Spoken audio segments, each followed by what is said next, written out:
Summer holidays வந்தாச்சு நம்ம GT Holidays வந்தாச்சு GT Holidays South India's #1 travel brand ஆச்சி பாதாம் ட்ரிங்க் ஒன்னு வாங்குனா ஒன்னு ஃப்ரீ. இந்த அலையன்ஸ் நீடிக்குமான இது ஒரு கேள்விக்குறி. அதிமுக தலைமை அதிமுக தான் இதை அனௌன்ஸ் பண்ணியிருக்கணும். ஆனால் யார் அனௌன்ஸ் பண்ணுமோ அவர் வந்து வாயில் கொலக்கோட்டை வச்சுக்கிட்டு அப்படியே சிவனே உட்காந்துட்டு பார்த்துட்டு இருந்தாரு. நீ வெற்றி பெற போகுதுங்கிற பயத்தால இந்த மாதிரி சொல்றாங்க. சீதாராமனுக்கு தான் சிஎம்ஆ வந்துடும் சொல்லிட்டு தமிழ்நாட்டுக்கு இது ரெண்டு கணக்கும் வேலை நடக்காது. இந்த கூட்டணிக்கு சீமான் வரணும் அப்படின்னு நான் விருப்பப்படுறேன். நடக்காது, கண்டிப்பா நடக்காது. என்ன பதவி என்ன கொள்ளை அடிக்கலாம். இப்போ வந்து இவங்க அடிச்ச கொள்ளையெல்லாம் 1-2 ஆட்சியிலே இருந்தாரு மாநில தலைவர். இல்ல மாநில தலைவர்ல இருந்து எவ்வளவு அடிச்சாரு உங்களுக்கு என்னங்க தெரியும்? நாங்க கோயம்புத்தூர்ல இருக்கவங்க எங்களுக்கு தெரியும். பேச மாட்டாங்க தைரியமா. நான் ஒருத்தி தான் கீதா ஒருத்தி தான் தைரியம் இருக்குது பேசுவேன். நான் அதை பத்தி கவலைப்படல. ஏன்னா நான் ப்ரூவும் பண்ணுவேன். டிடிவி ஓபிஎஸ் அண்ட் சசிகலா அந்த ஆளுமை அந்த கூட்டம் சேர்ந்தேன்னா இந்த கலர் ஓட்டெல்லாம் கடிச்சிடும் சொல்லிட்டு அதிமுக ஒருங்கிணைஞ்சாலும் அந்த பழைய ஓட் பேங்க் வராதா? கண்டிப்பா வராதே. நீங்க தொண்டனை ஆலோசிச்சு இந்த அலைன்ஸ் போட்டீங்களா?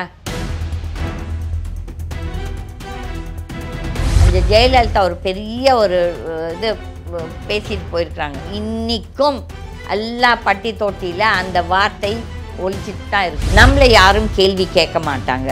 தட் இஸ் பிரசிடெண்ட்டை யாரும் கேள்வி கேட்க மாட்டாங்க. இந்த கவர்னர்ஸ் எது தப்பு பண்ணாலும் கேள்வி கேட்க மாட்டாங்க. அவங்களுக்கு மீறி யாரும் இல்லை சொல்லி அதுக்கு இந்த சுப்ரீம் கோர்ட் ஜட்மெண்ட் ஒரு நல்ல என்ன சொல்கிறது ஒரு செருப்படி உங்களுக்கு தேவை. அன்கர் செய்யறதும் தவறு தான். ஒரு வைஸ் பிரசிடெண்ட்டாக இருக்கலாம்.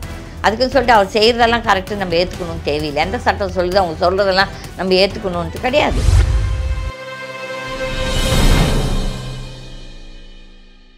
நக்கீரன் நேயர்களுக்கு வணக்கம். இன்று நம்முடன் கருத்துக்களை பகிர்ந்து கொள்ள இணைந்திருக்கிறார் வழக்கறிஞர் கீதா அவர்கள். வணக்கம். வணக்கம். அதிமுக பாஜக கூட்டணி மலர்ந்திருக்கு. மீண்டும் நடுவில் 2024 பாராளுமன்ற தேர்தலுக்கு பிரிஞ்சாங்க. அதுக்கப்புறம் இப்போ மீண்டும் மலர்ந்துருக்கு. இது மாதிரி அதிமுக பாஜக கூட்டணி மீண்டும் சேரும் கூட்டணி அப்படின்னு நினச்சிங்களா?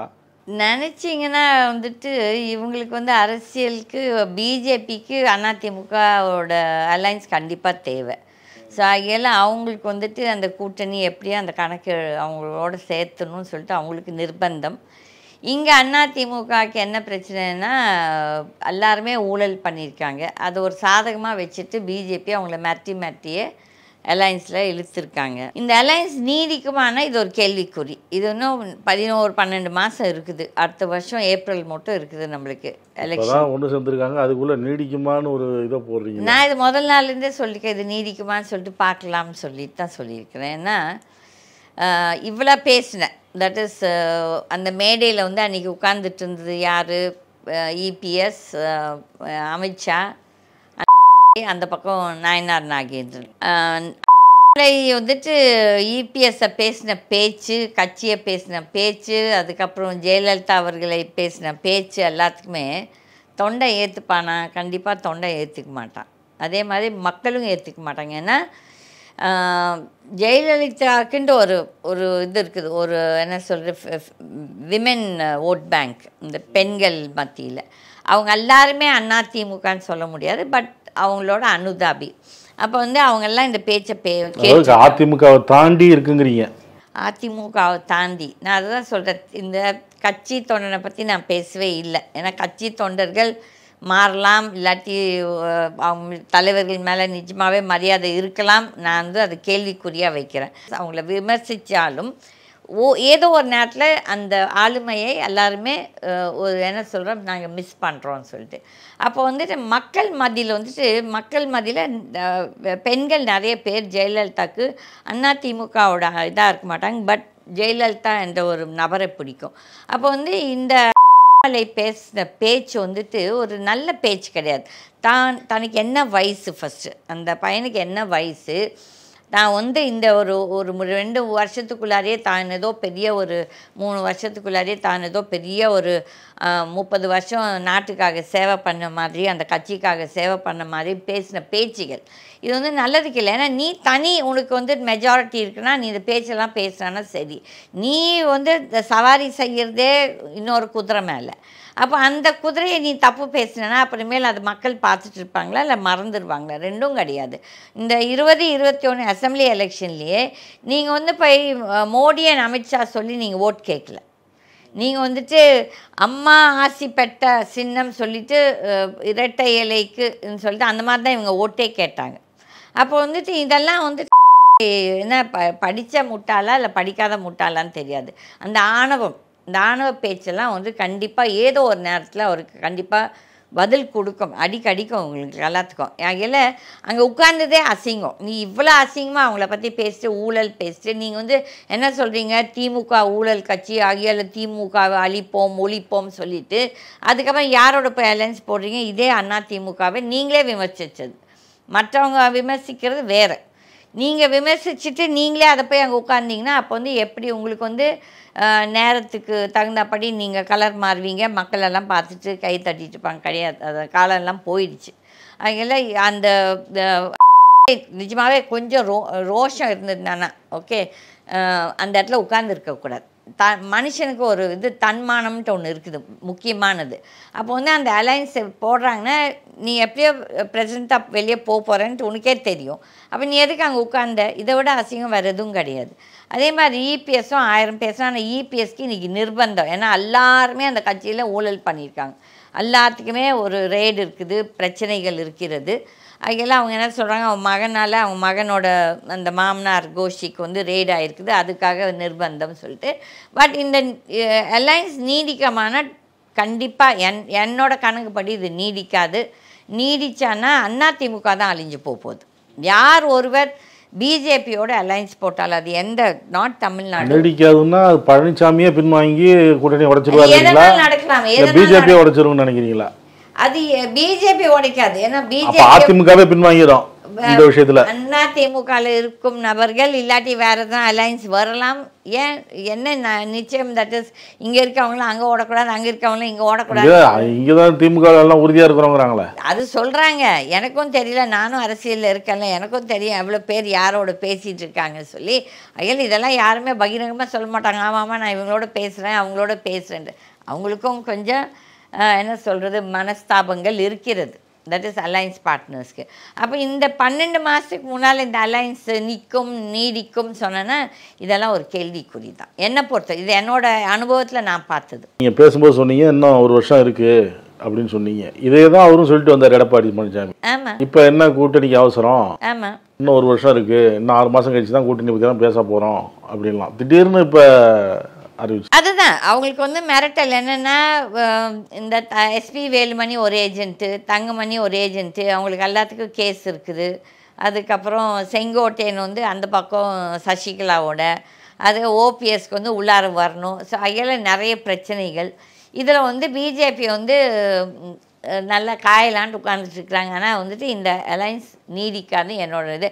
அப்படி நீடித்தால் இது யாருக்கு நெகட்டிவ்னா அதிமுகவுக்கு தான் நெகட்டிவ். கூட்டணி ஆட்சி அமையும் அப்படின்னு அமித்ஷா பாஜக சொல்லுது.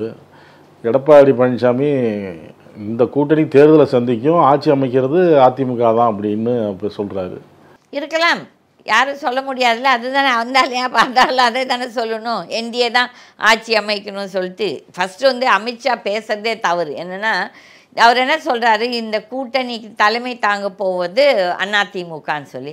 அப்படி அதிமுக தலைமை அதிமுக தான் இதை அனௌன்ஸ் பண்ணியிருக்கணும்.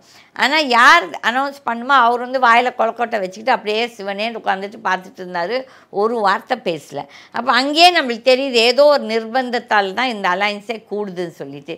ஏங்க ஒரு சின்ன குழந்தைய கேட்டால் சொல்லுவாங்க இந்த மாதிரி பிஜேபியோட அலையன்ஸ் போட்டால் என்னென்ன ஆச்சு ஒவ்வொரு கட்சிக்கும் சொல்லிட்டு. நம்ம மகாராஷ்டிராவில் பார்த்தோம், அதுக்கப்புறம் இதில் பார்த்தோம், என்னது யூபியில் கூட ஒரு சிலர் பார்த்தோம், இதில் பீகாரில் பார்த்தோம். அப்போ வந்து எங்கே அலையன்ஸ் போட்டாலும் அந்த அலையன்ஸ் கட்சிங்களே இவங்க வந்து முழுகிடுவாங்க. அப்போ வந்துட்டு இதை வந்துட்டு தெரிஞ்ச ஒரு கதை, தெரிஞ்சுட்டே இவங்க போய் வந்து அவங்களோட கை கொடுக்குறாங்கன்னா. இப்படி விமர்சிக்கிறத பற்றி எடப்பாடி பழனிசாமி சொல்லும்போது இது எங்கள் கட்சி, நாங்கள் கூட்டணி வைப்போம் யார் கூட வேணாலும், இதை பார்த்துட்டு ஏன் எரிச்சல் அடைகிறீங்க? எல்லாம் பயம்தான், இந்த கூட்டணி வெற்றி பெற போகுதுங்கிற பயத்தால் இந்த மாதிரி சொல்கிறாங்க. பயம் யாருக்குங்க? அவங்களுக்கு தான் பயங்க. அவங்களுக்கு தான் பயத்தில் போய் அலைன்ஸ் போட்டிருக்காங்க. எனக்கெல்லாம் ஒரு பயமும் கிடையாது. நீ ஜெயிச்சு வந்தா என்ன, அடுத்தவன் ஜெயிச்சு வந்தான்னு. கொள்ளடிக்கிறவன் எல்லாம் கொள்ள தான் அடிக்க போகிறாங்க. நாட்டு மக்களுக்கு தான் இது நஷ்டம் தவிர்த்து என்னை பொறுத்தவரையும் எனக்கு இதுக்கு ஒரு சம்மந்தம் கிடையாது. நான் வந்துட்டு இவங்களோட அலைன்ஸாலேயே நான் பாதிக்கப்பட போகிறது இல்லை. இவங்க அலைன்ஸ் வர்றதால எனக்கு ஒன்றும் பெரிய கோட்டையும் கட்ட போகிறதில்ல. ஆனால் மக்களுக்காக எந்த அலைன்ஸ் தேவை, இந்த நாட்டுக்கு இது நல்லது நடக்குமானா கண்டிப்பாக தமிழ்நாட்டுக்கு பிஜேபி என்ற ஒரு தீய சக்தி வந்தால் இது வந்து நாட்டுக்கே நல்லது கிடையாது. நல்லது தான் நடக்குங்கிறாங்களே இந்த பார்க்கலாங்க. இதெல்லாம் நேரம் இப்போ 11 வருஷத்தில் வந்து எக்கானமி எந்த இதில் இருக்குது. இப்போ யாருன்னா ஒத்துறாது வருமானம் இது பொருளாதாரத்தை பற்றி பேசுகிறோமா, யாருன்னா அதை பற்றி கவலைப்பட்டாமா கிடையாது. ஏன்னா இல்லை யாருக்குமே அது என்ன நடக்குதுன்னு தெரியல. அதுக்கப்புறம் வாழ்வாதாரம் இருக்குதானா நிறைய பேருக்கு இன்றைக்கி வேலை இல்லாமல் திண்டாடிட்டு இருக்காங்க. அதுக்கப்புறம் விலைவாசி ஏறிட்டு இருக்குது. அப்போ வந்து யார் பாதிக்கப்படுறாங்கன்னா இது வந்துட்டு பாமர மக்கள். இந்த பாமர மக்களுக்கு எவ்வளோ தலைவர்கள் பேசுகிறாங்க, எல்லாருமே அவங்களோட அலைன்ஸ், அவங்களோட பிரச்சனை, அவங்களோட தான் பேசுகிறாங்க. தமிழ்நாடு நலனுக்காக குறைந்தபட்ச ஒரு செயல் திட்டம் வச்சுக்குவோம். என்ன செயல் இதான் டபுள் இன்ஜின் சர்க்கார்னு சொல்லிட்டு கர்நாடகாவுக்கு சொன்னாங்க, எல்லா இடத்துல சொன்னாங்க. மகாராஷ்டிராவுக்கு அல்லது என்ன பெருசாக எல்லாம் ஊர் செழிப்பாக போயிட்டாங்க இந்த பிஜேபி இருந்து. இப்போ நம்ம நாடே கொந்தளிச்சிருக்குது. இன்றைக்கி இந்த ஜிஎஸ்டியால் எவ்வளோ வந்து என்ன சொல்கிறது பிஸ்னஸஸ், தட் இஸ் தொழில்கள், இந்த குறு தொழில்கள் எல்லாமே பாதிக்கப்பட்டு ரொம்ப கஷ்டத்தில் இருக்காங்க. இதை பற்றி யாருன்னா ஒருத்தர் பேசினாங்களே, இந்த நிர்மலா சீதாராமனுக்கு இந்த அலையன்ஸ் முக்கியமாக போச்சு, மக்களோட வாழ்வாதாரத்தை பற்றி கவலை கிடையாது. வந்து யாருன்னா ஒருத்தர் இந்த வருமானத்தை பற்றியோ இல்லாட்டி இந்த ஃபைனான்ஸ் பற்றி போய் பேசணும் அப்பாயின்மெண்ட் கேட்டால் அந்த அம்மா கொடுக்குமா? கொடுக்காது. அந்த அம்மாவுக்கு என்னென்னா தான் ஒரு கணக்கு போட்டுருக்குது, தான் சிஎம்மாக வந்துடும் சொல்லிட்டு தமிழ்நாட்டுக்கு. இது 2 கணக்கும் வேலை நடக்காது. இது என்னோட இது அபிப்பிராயம். சரி, பாஜக முன்னாள் மாநில தலைவர் இருந்ததுனால இப்போ ஜெயலலிதாவை அதிமுகவில் இருக்கிறவங்கள கடுமையாக பேசினாரு ஆமாங்க அப்படின்னு சொன்னீங்க. இப்போ நயினார் நாகேந்திரன் வந்திருக்காரு, அவர் எப்படி அணுகுவார்? அவங்க கணக்கே அதானே. பிஜேபிக்கு வந்து நயினார் நாகேந்திரன் பழைய அதிமுக ஆளு. ஸோ அதை வச்சு இவங்களையெல்லாம் வளைச்சி போடலான்னு தான் அவங்க பிளான்னு. பட் வந்து நயினார் இப்போ பிஜேபி ஆங்கிளில் நம்ம பார்த்து பேசினோன்னா இவ்வளோ பேசும் மோடி என்ன சொல்கிறாரு, எடுத்ததுக்கெல்லாம் நான் வந்து எல்லாத்தையும் மாற்றம் கொண்டு வருவேன், ஸ்வச்சுன்னு சொல்லி போட்டு நீ யாரை தூக்கிட்டு வந்து வச்சுருக்கேன், அந்த ஆளுக்கு ஒரு கேஸ் இருக்குது, அந்த ஆளுக்கு அசட்ஸ் கேஸ் இருக்குது. அப்போ வந்து உன் கட்சியில் உனக்கு ஆள் கிடைக்கலையா, உன் கட்சியில் இதே ஆளே இல்லையா ஒரு தலைவர் பதவியில் உட்கார்றதுக்கு? அப்போ நீ அப்போவும் யாரை போய் கூப்பிட்ற? ஒரு அதிமுகலேருந்து வந்த ஒரு நபரை தான் நீ வந்து உன் கட்சி தலைவராக போடுற. அப்போ வந்து இந்த பிஜேபி பேசுகிற அளவுக்கு அந்த அளவுக்கு ஆளுமை இருக்குன்னா கிடையாது. பிஜேபி பேசுறது ஒன்று, நடத்துறது ஒன்று. ஆகையால் இது வந்துட்டு இது மக்கள் எல்லாருமே பார்க்குறாங்க. இதெல்லாம் வந்து பழைய காலத்து மாதிரி நீ வந்து ஒன்று சொல்கிறது ஒன்று செய்கிறது நீ உடனே நம்ம சோஷியல் மீடியாவில் எல்லாமே வெளியே வருது. ஸோ ஆகையால் அவங்க வந்துட்டு மக்களை ஏமாற்றணும்னு நினச்சேன்னா இதெல்லாம் நடக்காது, கண்டிப்பாக நடக்காது. இந்த கூட்டணிக்கு சீமான் வரணும் அப்படின்னு நான் விருப்பப்படுறேன், ஆசைப்படுறேன் அப்படிங்கிறார் நயினார். வரட்டும், எல்லா அலைன்ஸும் வரட்டும், சீமான் வரட்டும், அதுக்கப்புறம் விஜய் வரட்டும், எல்லாருமே வரட்டும். எல்லாருமே வந்துங்கன்னா இந்த அலைன்ஸ் தோக்கும், பார்த்துட்டே இருங்க. விஜய் வந்தாலும் ஏங்க 2001 நினைக்கிறேன் நீங்கள் வந்து எவ்வளோ கட்சிங்களை வந்து டிஎம்கே கொண்டு வந்து சேர்த்தாங்க. அப்போ வந்து அந்த அலைன்ஸ் பெரிய அலைன்ஸ் தான். 96 ஜெயிச்சுட்டு வந்துட்டு பெரிய ஜெயிப்பாக வந்தீங்க. 2001 தோத்தீங்க. அதே மாதிரி 2011 மறுபடியும் தோத்தீங்க. இந்த அலைன்ஸ் பெருசாக இருக்காருல கண்டிப்பாக ஜெயிப்பாங்கன்னு நினச்சா அந்த கணக்கு ஒரு தப்பு கணக்கு. நிறைய பேருக்கு வந்து புரியல இந்த அரசியல்வாதிகள். நான் என்னோடய அனுபவத்தில் நான் பார்த்துருக்கேன். நீங்கள் வந்து பெரிய அலைன்ஸ் போட்டால் உடனே ஒரு மகா கட்பன்னு அதால் நாங்கள் ஜெயிக்க போகிறோன்னு சொல்லி சொன்னீங்கன்னா கண்டிப்பாக நடக்காது. ஏன் 2019 பார்லிமெண்ட் எலெக்ஷனில் பிஜேபி அதிமுகவுக்கு எவ்வளோ பெரிய அலைன்ஸு, ஏன் தோத்தாங்க? ஒருத்தர் ஜெயிச்சாங்களா எக்ஸப்ட் ஓபிஎஸ் பையனை தவிர்த்துட்டு? அதுங்கடா ஃப்ராட் ஜெயிப்பு. அப்போ வந்துட்டு மக்கள் பார்க்குறாங்க. நீங்கள் வந்துட்டு முதல் மாதிரி வந்து மக்கள் எல்லாம் ஓடி வருவாங்க ஓட் போடுவாங்கன்னு நினச்சா கிடையாது. அதே மாதிரி பணத்துக்காக தான் ஓட் போடுறாங்கன்னு சொன்னால் அந்த மாற்றங்களும் வந்துட்டுருக்குது. இப்போ அதிமுக பாஜக கூட்டணி அறிவித்த உடனே விஜய் வந்து சொன்னார், திமுக வந்து மறைமுக தொடர்பு அங்கே வச்சுருக்கிறாங்க, இவங்க நேரடி பிஜேபியோட இவங்க நேரடியாக வச்சுருக்கிறாங்க அப்படிலாம் விமர்சிச்சுட்டு, இந்த தேர்தல் வந்து தமிழக வெற்றி கழகத்துக்கும் திமுகவுக்கும் தான் நேரடி தேர்தல். அது வந்து விஜய் ஒரு கனவுல இருக்கிறாரு. விஜய் எந்த கனவுல யார் அந்த ஐடியா கொடுத்துருக்காங்களோ தெரியல. ஆனால் கண்டிப்பாக விஜய்க்கும் பின்னணியில் பிஜேபி இருக்கிறது. ஏன்னா அவருமே அரசியலுக்கு வந்திருக்குது ஒரு நிர்பந்தம் தான். ஏன்னா தனக்கும் ரெய்டு இருக்குது, தனக்கும் இடி இன்கம் டேக்ஸ் ரெய்டு அந்த ஒரு நிர்பந்தத்தில் தான் அந்த தம்பியே வந்திருக்குது. ஆகையால் இவங்க யாருமே பேசுறதுக்கு ரைட் கிடையாது. எல்லாருமே இன்னொருத்தர் கை காட்டிகிட்டு இருக்காங்க. இவங்களுக்கு கள்ளத்தொடர்பு இருக்குது, இவங்களுக்கு ஆனால் யாருக்கு நிஜமாக கள்ளத்தொடர்பு இருக்குது மக்களுக்கு தெரியும். அதில் விஜயோட கணக்கும் தவறு தான்.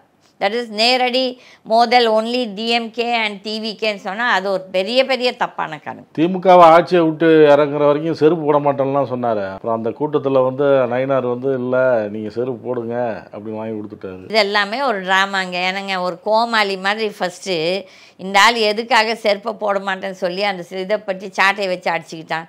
அன்றைக்கி அந்த அண்ணா பல்கலைக்கழகத்தில் அந்த ஒரு ஸ்டூடெண்ட் பாலியல் பிரச்சனையால் ஓகே.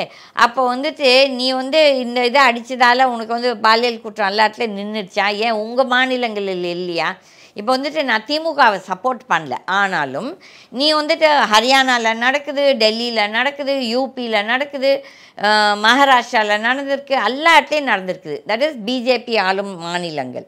அப்போ நீங்கள் உங்களுக்கு பகிரங்கமே நடந்தது அந்த உங்கள் எம்பி ஒருத்தர் அந்த இந்த பெண் இந்த இந்த இந்த ரெஸ்லர்ஸ் மல்யுத்த இந்த பெண்கள் ஓப்பனாகவே பாவம் எவ்வளோ மாதம் டெல்லியில் வெளியே நின்று ஸ்ட்ரைக் பண்ணாங்க. அப்போ இவ்வளோ இருக்கும் இந்த குஷ்பு பேசிச்சா, இல்லாட்டி இந்த ஸ்மிருதி இரானி பேசிச்சா, இல்லாட்டி இந்த நிர்மலா சீதாராமன் பேசிச்சா, இல்லாட்டி இந்த வானதி ஸ்ரீனிவாசன் இந்த பெண்களோட இது அவங்களோட ஆல் இண்டியா பார்ட்டி பிரசிடென்ட் அது பேச யாருமே பேசலை.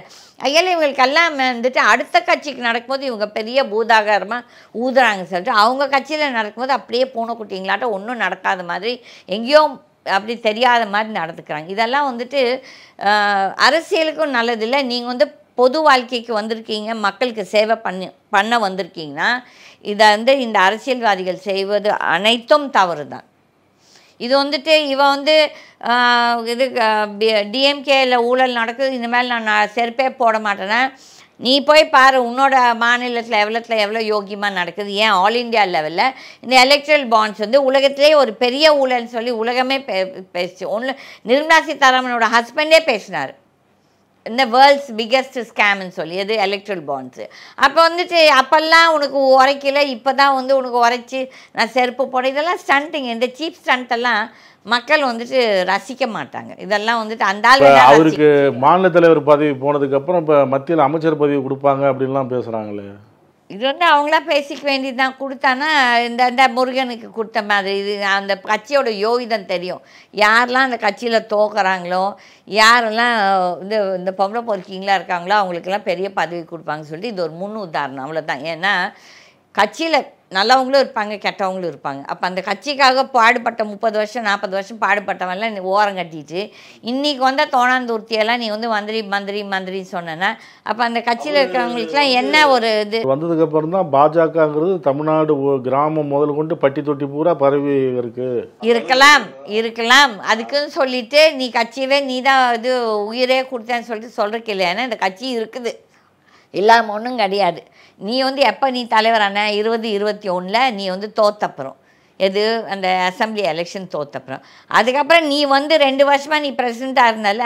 அப்போ ஏன் நீ கோயம்புத்தூர் ஒரு லோக்சபா சீட் கோயம்புத்தூர் தொகுதி பக்கா பிஜேபி முதல் ஜனதா பார்ட்டியோட தொகுதி அது, அதுக்கப்புறம் பிஜேபியோட தொகுதி. அப்போ அப்பேற்பட்ட ஒரு தொகுதியிலே உன்னால் ஜெயிக்க முடியல. அப்போ நீ என்னத்தை பெரிய அரசியல் பேசுகிற? கூட்டம் மட்டும் சேர்ந்துட்டா கிடையாதுங்க அரசியல். அதுக்கு நீ என்ன வேலை செய்கிற? மக்கள் மத்தியில் மக்கள் பார்க்குறாங்க. நீங்கள் நினச்சிக்க வேணாம், கூட்டம் தமாஷா பார்க்குறதுக்கும் வரும். இதே கூட்டம் தான் உங்கள் இந்த டிஎம்கேக்கு போகிற கூட்டத்துக்கும் விசிகேக்கு போகிற கூட்டம், கம்யூனிஸ்ட் எல்லா கூட்டம், கம்யூனிஸ்ட் மட்டும் இல்லை, மற்ற எல்லா கட்சியிலையும் இந்த பணம் கொடுத்து 200 ரூபா கொடுத்து அதே ஆள் தான் இந்த மீட்டிங் போவோம் அந்த மீட்டிங். இந்த கூட்டத்தெல்லாம் பார்த்துட்டு நீங்கள் ஒரு பெரிய தலைவர்னு சொல்லி அண்ணா கூப்பிட்டீங்கன்னா இதை விட முட்டாள்தனம் வேறு எதுவுமே கிடையாது. இவ்வளோ பேசுனீங்களா? எல்லா ஊடகங்க பேசுச்சு. தட் இஸ் 2024 கண்டிப்பாக ஜெயிப்பாருன்ட்டு. நான் ஒரு ஆள் தான் சொன்னேன் கண்டிப்பாக தோப்பார். நீங்களாம் என்கிட்ட பேட்டி எடுத்தீங்களா? இல்லை அதை எடுத்து போடுறீங்களா? இல்லை என்னோட பேட்டி நான் போடட்டுமா? அப்போ நீங்களாம் என்ன ஒரு இது பண்ணுறீங்க? உங்களோட கணிப்பு என்ன? சும்மா ஜாலரா அடிக்கிறது. ஐயோ பின்னால் ஒரு 100 பேர் ஓடினாங்கன்னா உடனே பணம் கொடுத்தா 1000 பேர் வருவாங்க, 10,000 பேர் வருவாங்க. ஆனால் மக்கள் உன்னை ஏற்றுக்கிறாங்களான்னா கிடையாது. ஏன்னா உன்னோட நடவடிக்கை, நீ பேசும் பேச்சு.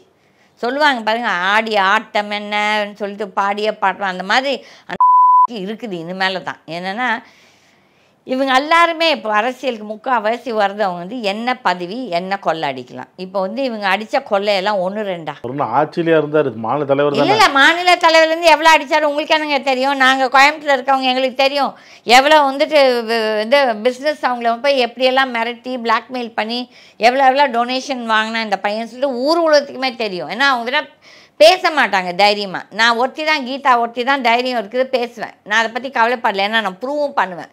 ரொம்ப இல்லைன்னு சொன்னால் கண்டிப்பாக ப்ரூவ் பண்ணுவேன். அதில் இது வந்துட்டு இது கிடையாது அரசியல். படித்தவங்க இந்த அரசியல் பண்ணக்கூடாது. இந்த தற்கூரிங்க வராங்க பாருங்கள், அவங்க வந்து இந்த பிளாக்மெயில் அரசியல் பண்ணால் சரி அவன் தற்கூரின்னு சொல்லி. ஒரு படித்த நீ சொல்கிற நீ பிஇ இது படிச்சிருக்கேன்னு சொல்கிற, பிடெக்கு அம்மா ஐபிஎஸ் பண்ணிட்டேன்னு சொல்லிட்டு அதுக்கப்புறம் நீ வந்து இந்த மாதிரி சீப்பாக பண்ணுற பாலிடிக்ஸ் வந்து இதை விட கேவலம் வேறு எதுவுமே கிடையாது. இந்த சீப் பாலிடிக்ஸ் ரொம்ப நாள் நீடிக்காது. அதிமுகவில் உட்கட்சி விவகாரத்தில் நான் தலையிட மாட்டோம் அப்படிங்கிறாரு அமித்ஷா. அது பார்க்கலாங்க, இன்னும் டைம் இருக்குது. இல்லை அப்போ ஓபிஎஸ், சசிகலா, டிடிவி தினகரன்லாம் என்ன பண்ணுவாங்க? இல்லை அது எல்லாத்தையும் எப்படியோ உள்ளார கொண்டு வரதுக்கு தான் இவங்க எல்லாரும் பிளான் நடக்குது பாருங்கள். எனக்கும் பிஜேபியில் ஆட்கள் இருக்காங்க, ஆர்எஸ்எஸில் ஆட்கள் இருக்காங்க. இது வந்துட்டு அவங்க வந்து நினைக்கிறாங்க மக்கள் ஏற்றுப்பாங்கன்னு சொல்லிட்டு. அவங்க நினச்சிக்கிறாங்க ஒரு டிடிவி, ஓபிஎஸ் அண்டு சசிகலா அந்த ஆளுமை அந்த கூட்டம் சேர்ந்தனா இந்த கலர் ஓட்டெல்லாம் கடிச்சிடும் சொல்லிட்டு. இது வந்து ஒரு தப்பான கணக்கு. ஓகே, அதே மாதிரி இந்த பாமகவை எடுத்துக்கிட்டாங்கன்னா உடனே எல்லாம் இது பாட்டாளி மக்களோட வன்னியர் ஓட்டெல்லாம் எங்களுக்கு வந்துடும் நினைக்கிறது. இதெல்லாம் தப்பான கணக்கு. இதெல்லாம் ஒரு காலத்தில் இதெல்லாம் இருந்திருக்கலாம். இப்போ நீங்கள் சொல்கிறது அதிமுக ஒருங்கிணைஞ்சாலும் எல்லாருமே ஒன்று சேர்ந்தாலும் அந்த பழைய ஓட் பேங்க் வராதா? கண்டிப்பாக வராது. ஏன்னா நீங்கள் யோசிக்கணும், தொண்டை வந்துட்டு நீங்கள் தொண்டனை ஆலோசித்து இந்த அலைன்ஸ் போட்டிங்களா? தொண்டனுக்கும் கட்சியில் இது இருக்குல்ல, தொண்டனுக்கும் ஒரு அபிப்பிராயம் இருக்குது இல்லை. அப்போ அந்த தொண்டனை நீங்கள் வந்துட்டு தூக்கி எறிஞ்சிட்டு நீங்களாம் இப்போ ஒன்றுமில்லை எல்லாத்துமே விட்டுடலாங்க.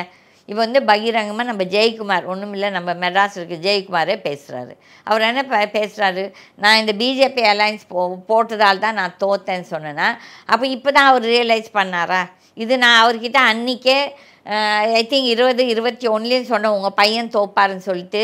இல்லை இவர் அப்போ இது அசம்பிளி இவர் தோப்பார், 2019 அவர் பையன் தோப்பார்னு சொல்லி அவர் மூஞ்சிக்கே நான் சொன்னேன்.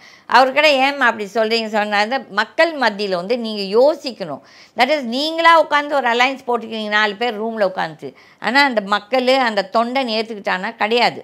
நீங்கள் தொண்டைக்கிட்ட என்ன அபிப்பிராயம் கேட்குறீங்களா? நான் அந்த தெனாவெட்டு நான் ஒரு தலைவன் சொல்லிட்டு இது வந்துட்டு நீங்கள் யோசிக்கணும். இன்னும் கூட மக்கள் மத்தியில் அந்த ஜெயலலிதா ஒரு பெரிய ஒரு இது பேசிட்டு போயிருக்கிறாங்க, லேடியா மோடியா, மோடியா லேடியான்னு. இன்றைக்கும் எல்லா பட்டி தொட்டியில் அந்த வார்த்தை ஒழிச்சிட்டு தான் இருக்குது. அதில் வந்துட்டு இவங்க பண்ண பெரிய தவறு. ப்ளஸ் இவங்க தலைவிக்கு இவங்க கொடுத்த மரியாதை என்னென்னா இந்த பிஜேபியோட அலைன்ஸ் போட்டதால் இவங்க கண்டிப்பாக தோக்க தான் போகிறாங்க. தமிழ்நாடு ஆளுநர் அனுப்புகிற மசோதாவுக்கெல்லாம் ஒப்புதல் தராமல் காலம் தாழ்த்துறார் அப்படின்னு சொல்லிட்டு தமிழ்நாடு அரசு உச்சநீதிமன்றத்துக்கு போச்சு. அந்த இதெல்லாம் உங்களுக்கு தெரியும். இப்போ உச்சநீதிமன்றம் காலக்கெடு நிர்ணயிச்சிருக்கு. இப்போ அதை வந்து விமர்சிக்கிறாங்க சில பேர். துணை குடியரசுத் தலைவரே தன்கரே அதை வந்து கண்டனம் தெரிவிக்கிறார். இது வந்து உச்சநீதிமன்றம் எப்படி சொல்லலாம் அப்படின்னு.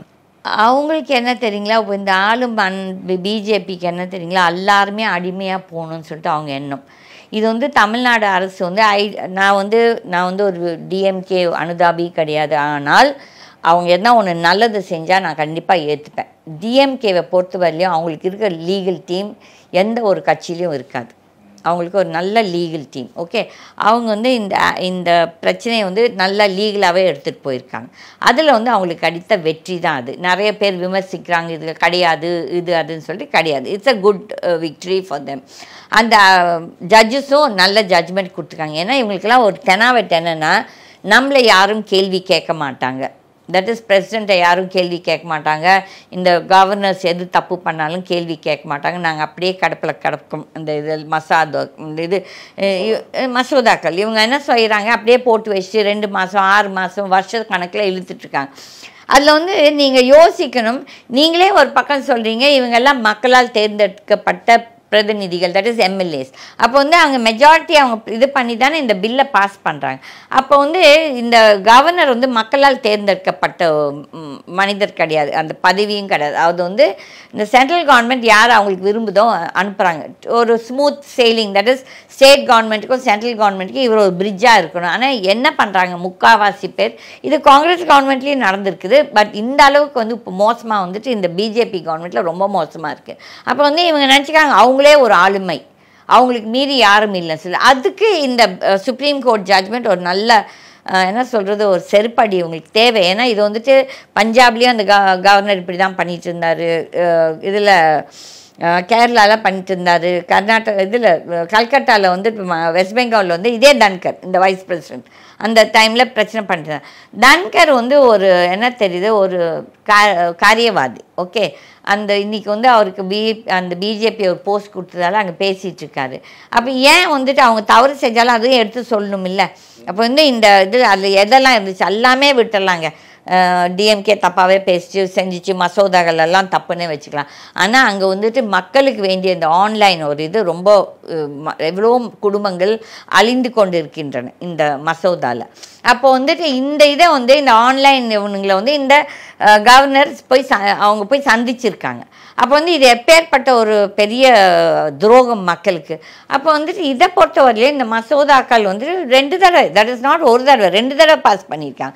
அதில் வந்து அவர் கொஞ்சம் ஃப்ராட் பண்ணியிருக்காது, ஒரிஜினல் அனுப்பாமல் ஏதோலாம் பண்ணிட்டுது. ஆனால் இப்போ வந்து ஏதோ ஒரு என்ன பெரிய கமிட்டியை வச்சு இது எப்படி நம்ம எதிர்கொள்ளுறதுன்னு சொல்லிட்டு ஒரு மீட்டிங் நடக்குதுன்னு சொல்கிறாங்க. ஆனால் இப்போ இருக்கும் சீஃப் ஜஸ்டிஸ் வந்து ஓரளவுக்கு இவங்க நினைக்கிற மாதிரிலாம் அவங்களுக்கு வளைஞ்சி போவாரான்னு கிடையாது. பட் நம்ம ஆர் மகாதேவன், நம்ம மெட்ராஸ் ஹைகோர்ட்லேருந்து போன ஜட்ஜெலாம் நிஜமாகவே அவருக்கெல்லாம் ஒரு நல்ல பேர் இருக்குது. ஆகையால் நம்ம வந்து அதை வந்து எடுத்து வீச முடியாது. Judgement is a good judgement. இவங்களுக்கு தேவை இந்த மாதிரி இவங்க அந்த திமிர் வந்துட்டு இவங்க என்னென்னா பாஸ் பண்ணிட்டு நாங்கள் இப்படி தான் வச்சுருப்போம்னு சொன்னதுக்கு அதுக்கு ஒரு நல்ல அடி கொடுத்துருக்குது சுப்ரீம் கோர்ட். இது பாராட்டத்தக்கது, வரவேற்கத்தக்கது கூட. இந்த தன்கர் தான் குதிக்கிறாரு. இப்போ மற்றவங்க யாரும் நீங்கள் சொல்கிற மாதிரி அவரை பேச விட்டு வேடிக்கை பார்க்குறாங்களா? இல்லை தன்கர் வந்துட்டு எங்களுக்கு தெரிஞ்சு அவர் எங்கள் கட்சியில் இருந்தாருங்க, ஜனதாதளில் இருந்தார் ஒரு காலகட்டத்தில். அதுக்கப்புறம் இப்போ என்ன சடனாக வந்துட்டு என்னமோ ஆர்எஸ்எஸ்ன்னு சொல்கிறாங்க. இவங்கெல்லாம் உடனே எங்கேயோ ஆர்எஸ்எஸ்லேருந்து உடனே பிஜேபியில் இருக்கிறான்னு சொல்கிறாங்க. இவங்கெல்லாம் காரியவாதி அரசியல்வாதிங்க. வந்து அவர் யோசிக்கணும், இது வந்து மக்கள் நலனுக்காக இது வந்து இந்த மசோதாக்கள் இருக்குதுன்னா அது வந்துட்டு அவங்க வந்து ஜஸ்ட் பிகாஸ் ஒரு ஆப்போசிஷன் பார்ட்டி இங்கே நடக்குதுன்னு சொல்லிட்டு அதுக்காக அவங்க வந்து அதை வேணும்னு இழுக்கணும், துன்புறுத்தணும், மக்கள் பாதிக்கப்பட போகிறாங்க. இது வந்துட்டு இந்த மசோதாக்களால் எவ்வளோ குடும்பங்களுக்கு நல்லது நடக்கும். அப்போ வந்து இதை வந்து அவங்க கொச்சப்படுத்தினாங்கன்னா இது வந்துட்டு தன்கர் செய்கிறதும் தவறு தான். ஒரு வைஸ் பிரசிடெண்ட்டாக இருக்கலாம், அதுக்குன்னு சொல்லிட்டு அவர் செய்கிறதெல்லாம் கரெக்டு நம்ம ஏற்றுக்கணும்னு தேவையில்லை. எந்த சட்டம் சொல்லுது அவங்க சொல்கிறதெல்லாம் நம்ம ஏற்றுக்கணுன்ட்டு கிடையாது. அப்போ இது வந்து ஒரு நல்ல ஒரு வெரி குட் ஜட்ஜ்மெண்ட். இது வந்து ஒரு முன் உதாரணமாக இருக்கும். இனிமேல் வரும் அது எந்த இதாக இருக்கட்டும், காங்கிரஸாக இருக்கட்டும், பிஜேபியாக இருக்கட்டும், இந்த கவர்னர்ஸ் வந்து தட் இஸ் அவங்க வந்து ஒரு லெவலுக்கு மீறி போகிறாங்க. இது நல்லதுக்கு இல்லை. சென்னை வந்து அமித்ஷா குருமூர்த்தி வீட்டுக்கும் போயிருக்கிறார், அதுவும் ஒரு விமர்சனமாக ஓடுது. அப்போ அவர் சொல்லி தான் அதிமுக எடப்பாடியை வழி கொண்டாந்தாங்க அப்படின்லாம் சொல்கிறாங்க. அது எப்படி பார்க்குறீங்க? பாருங்க, இந்த குருமூர்த்தியை ஒரு பெரிய மனுஷனை நினைக்கிறது இந்த ஊடகங்கள் தான். இவ்வளோ பேசின குருமூர்த்தி அன்றைக்கி வந்துட்டு இதே ரஜினிகாந்த் வந்து அரசியலுக்கு வந்துடுவார், அவர் தான் அடுத்த சீஃப் மினிஸ்டர். அதுக்கப்புறம் எனக்கு தெரிஞ்சு 2019 வந்துட்டு தமிழ்நாட்டில் வந்துட்டு பிஜேபி மொத்த சீட்டு பிஜேபியும் அதிமுக தான் ஜெயிக்கும்னு சொல்லி சொன்ன வாய்கள் இதெல்லாம். அப்போ நம்ம பார்த்தோம், மக்கள் பார்த்தோம். இது வேணால் மற்ற மக்களுக்கு வேணால் குருமூர்த்தி ஒரு பெரியது. என்னை பொறுத்தவரையும் ஈஸ் அ புரோக்கர். ஏன்னா வந்துட்டு அந்த காலகட்டத்தில் அவரோட பேக்ரவுண்ட் என்னன்னு பார்த்தீங்கன்னா, அவர் வந்து இந்தியன் எக்ஸ்பிரஸ் கோயன்காக்கு வேலை செஞ்சுட்டு இருந்தவர். ஓகே, இப்போ வந்து இந்த அரசியல் கட்சிகள் அவர் வந்து கொஞ்சம் ஆர்எஸ்எஸ், ஏன்னா பிராமினாக இருக்கிறதால ஆர்எஸ்எஸ் பேக்ரவுண்ட் எனக்குமே அவரை பர்சனலாக தெரியும். அவர் வந்து ஒரு காரியவாதி. நான் காரியம் நடக்கிறதுக்கு எதையும் செய்வார், காரியம் முடிச்சா திரும்பி கூட பார்க்க மாட்டார், நம்மளுக்கு தெரியாத மாதிரி நடிப்பார். ஓகே, அப்போ வந்துட்டு இவரெல்லாம் ஒரு பெரிய மனுஷன்னா அப்போ வந்துட்டு நாடு இவங்க சொல்கிறபடி அரசியல் நடந்தால் நம்ம பார்த்தோம் இல்லை. இவர் ரஜினிகாந்த் வந்தாரா? வரல இல்லை. அதுக்கப்புறம் இன்னும் பார்க்கலாம். இந்த ஆள் பேச்சை கேட்டு இவங்க அரசியல் பண்ணாங்கன்னா இதை விட கேவலம் வேறு எதுவுமே கிடையாது. இது வந்துட்டு அவங்க யாருக்குமே ஆளுமை இல்லைன்னு சொல்லிட்டு அன்விஷாக்கும் ஆளுமை இல்லை, மோடிக்கும் ஆளுமை இல்லைன்னு தான் ப்ரூவ் பண்ணுது. நக்கீரன் டிவிக்கு சப்ஸ்கிரைப் செய்யுங்கள். உங்கள் ஆதரவே எங்கள் பலம். ஆசிரியர்களுக்கு நண்பனாகவும் மாணவர்களுக்கு ஆசானாகவும் திகழும் தேர்வு வழிகாட்டி. ஒவ்வொரு பாடத்திற்கும் அனுபவமிக்க ஆசிரியர்களின் துல்லியமான தெளிவான விடைகள். CNC இருக்கு, தேர்வு பயம் எதற்கு? இது தீரன் பப்ளிஷிங் ஹவுஸ் விற்பனை வெளியீடு.